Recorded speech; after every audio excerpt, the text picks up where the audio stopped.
Praise the Lord. जय मसीह की।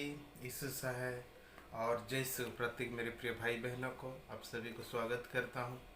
आज की इस छोटी सी कुछ संदेश के बीच में आप सभी को मैं परमेश्वर के पवित्र नाम से स्वागत करता हूँ कि प्रभु आपको आशीष और अनुग्रह करे और प्रतिदिन आपकी सारे दुख और पीड़ाओं में वो आपकी मददगार बनकर आपके साथ साथ चलते रहते हैं और सदा बनी रहे। मेरे प्रिय भाई बहन, आज इस सिचुएशन पर जबकि कोरोना वायरस महामारी जो आतंक बना कर रखा है, चारों तरफ एक भयंकर भय हमारे इंडिया में प्रतिदिन 24 घंटा में बढ़ते जा रहा बीमारी, मृत्यु संख्या बढ़ती जा रही है। लाखों लाख लोगों को इस वर्ल्ड में इस बीमारी की चपेट में आई, हजारों संख्या में लोगों की मौत हो रही, लोग भूख और प्यास में मर रहे हैं, सुसाइड कर रहे हैं। इस हालत में आज लोगों को न बस न ट्रेन न कोई चीज़ उनको उपलब्ध मिल पा रही है। सरकार की कोई भी प्रकार की, जो बहुत सारे लोग जो वंचित हैं, जो राशन हो, चावल हो, चाहे कि सरकार की जो दी हुई मदद जो पैसा होती है, अनेकों के पास बैंक अकाउंट नहीं है, इसके वजह से नहीं मिल पाया। तो अनेकों जगह पर राशन कार्ड नहीं है, जिसकी वजह से उनको नहीं मिल पा रहा। इस तरह की परिस्थिति और जगत के चारों तरफ, हमारा भारत की चारों तरफ देश में पूरी तरह से लोग अपने राज्य से दूसरे राज्य में जाकर अपना जीवन निर्वाह करते थे। आज उनके बीच में एक भयंकर वातावरण दिख रहा है। एक्सीडेंट, दुर्घटना, भूख में प्यास में मरने वाला कई संख्या जो आज दुनिया में हो रही है। मेरे प्रिय भाई बहन, इन तमाम सारी बातों को देखकर, इन सारे विषय को, इस सिचुएशन को देखकर हमारे मन में एक प्रकार की जरूर भय पैदा होती है, एक निराशा पैदा होती है। क्या होगा हे परमेश्वर, इस हालत में हमारा क्या होगा? क्या कहीं हम भी ऐसे तो दुख में ना पड़ जाएं? कहीं ऐसा परिस्थिति हमारे जीवन में भी तो नया ना आ जाए? कई प्रकार की विपत्ति हम सोचते हैं, चिंता करते हैं। प्रिय भाई बहन, ऐसा बात नहीं कि केवल वो लोग दुख उठा रहे हैं, बल्कि आप और मैं भी आज कहीं न किसी माध्यम से इस कोरोना वायरस की वजह से दुख जरूर उठा रहे हैं, जरूर परेशानी को सामना कर रहे हैं। लेकिन मेरे प्रिय भाई बहन, आज मैं कह रहा था कि परमेश्वर का प्रजा है हम, आप और मैं आज परमेश्वर की प्रजा है, परमेश्वर के चुने हुए लोग हैं, परमेश्वर के बुलाए हुए लोग हैं। जरूर कुछ ना कुछ तो परमेश्वर हमारे लिए कुछ ना कुछ परिवर्तन, एक राहत जरूर रखा होगा, जो परमेश्वर ने अपने पवित्र नाम से हमें बुलाया है। मेरे प्रिय भाई बहन, यदि आप देखेंगे, ऐसा है नबी का पुस्तक 43 का एक पद में ऐसा लिखा जाता है, हे इस्राएल तेरा रचने वाला और हे याकूब तेरे सृजनहारा यहोवा अब यूं कहता है, मत डर क्योंकि मैंने तुझे छुड़ा लिया है। परमेश्वर कहते हैं, हे या इस्राएल तेरा रचने वाला, हे और हे याकूब तेरी सृजनहारा यहोवा अब यूं कहता है। बाइबल कहता है, हे इस्राएल। इस्राएल का मतलब क्या है? इस्राएल का मतलब याकूब। याकूब जो है कि याकूब का नाम परमेश्वर ने दिया इस्राएल, इसलिए कि वो विजय हुआ। और बाइबल कहा इस्राएल का मायने हुआ कि विश्वास करने वाले, और जो विश्वास करने वाले वो इस्राएल होते हैं। आज ये वचन आपके लिए है, आप सभी के लिए है। आज जो दुख में है, पीड़ा में है, डरते हैं, घबराते हैं, कपते हैं, भयभीत होते हैं, आज हो सकता है आपको हार्ट अटैक बीमारी है, हो सकता है आपको शुगर है, हो सकता है आपको हाई बीपी है, हो सकता है सांस की प्रॉब्लम से, कई सारी बीमारी होगी। आज जिस तरह का अखबार न्यूज में हमें देखते हैं कि ये सब बीमार वालों को ज़्यादा से ज़्यादा आक्रमण कर रहा है, इनको घात करेगा, इन्हीं का मृत्यु हो रहा है। जो एज से अधिक एज के हैं, ये तो सबसे कम एज के हैं, इस तरह लोगों को हम सोचते हैं कहीं मेरी बच्चा तो ऐसा ना हो जाएगा, कहीं मेरे पिता तो ऐसा नहीं हो जाएगा, मेरी माँ तो इस तरह नहीं होगा।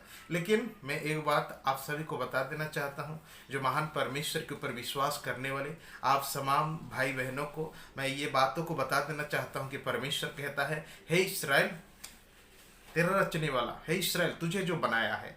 मैं ये बात नहीं कहता जो माँ के गर्भ से सृष्टि होकर हम भले ही जिस तरह भी हो, लेकिन अब जब आप मसीह यीशु को जानते हैं तो परमेश्वर कहता है आपको वही रचा है। इस आधार पर रहने के लिए, विश्वास के आधार पर रहने के लिए परमेश्वर ने प्रियो आपको रचना की है, मतलब एक नया जीवन दिया है, अपनी विश्वास तल पर लेकर आया है, अपने अनुयायी बनाकर उसने लेकर आया है। मतलब अब वो उसने एक नया तरीका से आपको रचना की है, एक नया तरीका से आपको रचा है। मेरे प्रिय भाई बहन, ये बात सोच लीजिए। वो माता की गर्भ की बात अलग है, माँ की गर्भ से जो हम पैदा हुए उस बात, वो भी तो प्रभु ही रचना की है, लेकिन अब नया रीति से आपको बनाया है। प्रभु यीशु ने कहा निकोदेमुस से, यदि जो नए रीति से न जन्मे वो स्वर्ग राज्य कभी नहीं जा सकता। तो निकोदेमुस कहता है, क्या प्रभु एक जन्म हुआ मनुष्य क्या दोबारा माँ की पेट में जाए और फिर पैदा हो? परमेश्वर नहीं कहा, इस आत्मिक बातों को कहा उसने कि अपने लहू देकर आपको और मुझे एक नया जीवन दिया है, एक नया स्वभाव दिया है, एक नए मनुष्यत्व को बनाया है। तो इसलिए बाइबल कहता है इसराइल तेरा रचने वाला। इसराइल मतलब आपको परमेश्वर कहता है, आप जो इसराइल हैं, विश्वासी हैं, परमेश्वर कहता है आपको। याद रखिए, सुने इस बातों को कि हे याकूब तेरे सृजनहार, तुझे जो सृजा है, जिसने तुझे सृष्टि की है, इस विश्वास में आने के लिए, उसके पीछे चलने के लिए, एक इंसान बनने के लिए, एक विश्वास योग्य मनुष्य बनने के लिए, जो उसने जो तुम्हें सृजा है। यहोवा अब यूं कहता है, देखिए क्या कहता है, मत डर, मत डर, क्योंकि मैंने तुझे छुड़ा लिया है, मैंने तुझे छुड़ा लिया है। मत डर, मत घबराओ इस बीमारी से। क्या मेरे परिवार में ही हो जाएगा?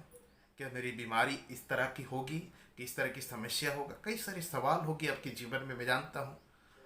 और हम जगत में इस तरह सवाल को सामना करते हैं मेरे प्रिय भाई बहन। इस तरह की तमाम सवाल, तमाम जवाब हमको देना पड़ता है अपनी आत्मा को, अपने मन को। लेकिन बाइबल कहता है कि मैंने तुझे छुड़ा लिया है, मत डर, मत डर, इस सारी विपत्ति से मैंने तुझे अलग कर दिया है, छुड़ा रखा है, भिन्न कर दिया है। ना तुझे मौत आएगी, ना किसी प्रकार की विपत्ति तेरे डेरे तक आएगा। परमेश्वर ने कहा मैंने तुझे अलग कर दिया है, मैंने तुझे नाम लेकर बुलाया है, तू मेरा ही है। परमेश्वर ने कहा कि मैंने तुझे नाम लेकर बुलाया है और तू मेरा है। अब जानते हैं परमेश्वर के जब हो जाते हैं तब बीमारी डरती है, शैतान डरती है, मस्तिष्क को क्लेश डरती है, कमी घटिया डरते हैं, इस संसार की तमाम शक्ति डरती है प्रभु को। अब जब परमेश्वर के हो गए हैं, अब डरना क्या है? क्योंकि बाइबल कहता है तू मेरे ही है, मैंने तुझे नाम लेकर बुलाया, तू मेरा ही है। आज बोले कि आपको कुछ करने के लिए परमेश्वर से इजाज़त लेना पड़ेगा। और क्या परमेश्वर आपको इजाज़त देगा? कि शैतान को इजाज़त देगा कि आप आंसू बहाएं, कि आप दुख हो, आप निराश हो? कभी नहीं होगा। ऐसा कौन सी बात है? प्रभु ने कहा कि यदि बेटा रोटी मांगे तो उसे पत्थर दे। जब तुम्हारी शारीरिक पिता होकर, पापी पिता होकर भी यदि तुम्हें रोटी के बदले पत्थर नहीं देता, तो मैं कैसे तुम्हें दे सकता हूँ? प्रिय भाई बहन, इसलिए भयभीत ना हो, विश्वास में बने रहे, प्रार्थना में बने रहे, विश्वास और प्रार्थना में बने रहे। कोई डरते हैं तो मुझे कमेंट कीजिए, मैं आपके लिए प्रार्थना करूँगा, निश्चय आपकी सारी दुख और पीड़ा मुक्त हो जाएगा। इसलिए प्रभु ने कहा मत डर, मत घबरा, क्योंकि मैंने तुझे नाम लेकर बुलाया है। अब एरू गिरू आदमी नहीं है, या तो आम इंसान नहीं है जो कुछ भी हो जाएगा। आप फेरे गेरे मनुष्य नहीं है, आपका परमेश्वर आपका बुलाने वाला है, आप उनके हो चुके हैं। अब परमेश्वर तो परमेश्वर है, आपको कुछ नष्ट करेगा तो दुनिया ध्वंस कर देगा वो। तब उसको पूछना पड़ेगा कि मुझे आपके बेटे को मारना है, पीटना है, दुख देना है, क्या परमेश्वर इजाज़त देगा? नहीं देगा। तो फ्री ऑफ सेफ है, सुरक्षित है। प्रभु को धन्यवाद कीजिए, प्रभु की महिमा करें। Praise the Lord. जय मसीह की। यीशु से और जय यीशु। प्रभु आशीष करे आपके परिवार को। आमीन।